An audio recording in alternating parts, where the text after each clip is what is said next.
Hello students, तो कैसे हैं आप सभी। स्वागत है के आर इंस्टीट्यूट की इस सीरीज में। आज हम आपको बताने जा रहे हैं, आज आपका चैप्टर नंबर 30 बुक का लास्ट चैप्टर है, इंस्पेक्शन एंड टेस्टिंग। आज हमारी बुक कंप्लीट हो जाएगी। अगर किसी भी बच्चे को एग्जाम की तैयारी करनी है और आपके पास टाइम बहुत ही कम है, तो आप हमारे इस क्रैश कोर्स को ज्वाइन करके कंप्लीट कर सकते हैं। ठीक है, आज हम आगे चलते हैं। अपना टॉपिक है वेल्डिंग दोषों के मुख्य कारण। वेल्डिंग के दौरान जब हम वेल्डिंग करते हैं तो कुछ दोष आ जाते हैं। ठीक है, तो उसी के बारे में हम बात करेंगे। मटेरियल और उपकरण, गलत मटेरियल का चयन, इलेक्ट्रोड का सही भंडारण, स्टोरेज न होना, दोषित उपकरणों का प्रयोग, इसकी वजह से ही हमारी वेल्डिंग खराब होती है। तकनीकी कमियां, वेल्डिंग की गलत टेक्निक, वेल्ड डिजाइन और सेटअप में त्रुटि। ठीक है। मानवीय कारक, वेल्डर में उचित कौशल और ज्ञान की कमी होना। ठीक है। प्रक्रियात्मक त्रुटियां, हीट ट्रीटमेंट विधि का सही न होना और जिग्स एवं फिक्सचर का उपयोग न करने से भी हमारी वेल्ड के दोष आ सकते हैं। वेल्डिंग में इंस्पेक्शन के चरण, वेल्डिंग से पहले इसमें मटेरियल का रासायनिक विश्लेषण होना चाहिए, प्लेट की शुद्धता चेक करनी चाहिए, इलेक्ट्रोड की स्थिति चेक करनी चाहिए, जॉइंट की तैयारी करनी चाहिए, जैसे कि एज प्रिपरेशन और रूट गैप की जांच की जाती है। ठीक है।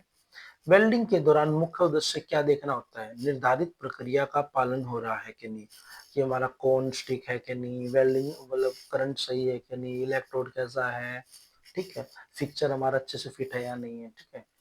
जैसे प्री हीटिंग, तापमान, करंट सेटिंग, पोलैरिटी और वेल्डिंग की गति। ठीक है। वेल्डिंग के बाद पूरी होने के बाद बीड की आकृति, आकार, चौड़ाई, ऊंचाई, पेनिट्रेशन, फ्यूजन की जांच की जाती है वेल्डिंग के बाद, यानी कि आफ्टर वेल्डिंग। बात करते हैं टेस्टिंग की श्रेणियां।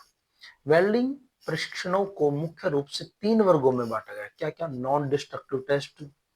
ठीक है, हम धीरे धीरे के करते हुए चलेंगे। ठीक है, ये है 3।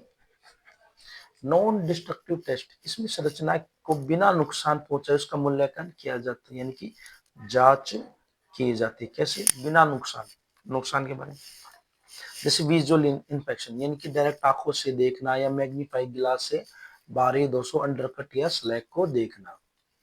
डाई पेनिट्रेट टेस्ट, सतह के सूक्ष्म क्रैक्स को पता लगाने के लिए क्लीनर, पेनिट्रेट डेवलपर का उपयोग किया जाता है। मैग्नेटिक पार्टिकल टेस्ट, केवल चुंबकीय धातु के लिए सतह या उसके पास के दोषों को खोजने हेतु।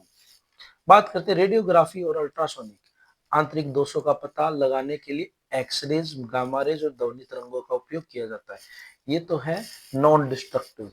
Non destructive. ठीक है, अब बात करते हैं डिस्ट्रक्टिव की। मैंने बोला ना 3 तरह के, तो नॉन हो गया 1 नंबर, अब 2 नंबर हो गया डिस्ट्रक्टिव टेस्ट। इसमें टेस्ट पीस को तब तक परखा जाता है जब तक वह नष्ट न हो जाए। ठीक है, मतलब उसको तोड़ के देखा जाता है ताकि उसकी यांत्रिक शक्ति का पता चल सके। ठीक है। तोड़ के देखा जाता है हैमर से, उसको बैंड करके देखा जाता है कि वेल्डिंग टूटेगी कि नहीं। ठीक है, जैसे कि एक यहाँ पे कुछ हमने लोहे की कुछ चीज रख दी, ठीक है, और एक ये रख दी, इसके बीच में प्लेट रख दी और यहाँ पे हैमर मारा जाता है, वेल्डिंग तोड़ के देखा जाता है। ठीक है, इसे बोलते हैं डिस्ट्रक्टिव टेस्ट। सेमी डिस्ट्रक्टिव, ये तीसरी श्रेणी है जिसका उपयोग विशिष्ट स्थितियों में किया जाता है, जैसे कि डिस्ट्रक्टिव में हथौड़ा प्रशिक्षण, वर्कशॉप में किया जाने वाला सरल टेस्ट जहां जॉइंट पर हथौड़े से चोट मारकर उसके लचीलेपन और आंतरिक दोषों जैसे फ्यूजन की कमी जांच की जाती है। बात करते हैं टेंसाइल टेस्ट, इसका उपयोग वेल्ड की टेंसाइल स्ट्रेंथ, यील्ड पॉइंट और विस्तार को मापने के लिए किया जाता है। ठीक है भाई। फ्री बैंड टेस्ट, वेल्ड धातु की डक्टिलिटी, नम्यता जानने के लिए स्पेसिमेन को यू आकार में मोड़ा जाता है, यानी कि प्लेट को, जैसे लोहे का कुछ हमने रखी, लोहे की हार्ड लोहे का एक पीसीस रखा और इसके अंदर हमने प्लेट रखी और यहाँ से प्रेस, यू वाली प्रेस, इसको प्रेस किया नीचे की तरफ ताकि हमारी प्लेट इस तरीके से हो जाए, बैंड होगी ये वाली, यानी यू आकार में मोड़ा जाता है, उसको आखिरी तक चेक किया जाता है। ठीक है।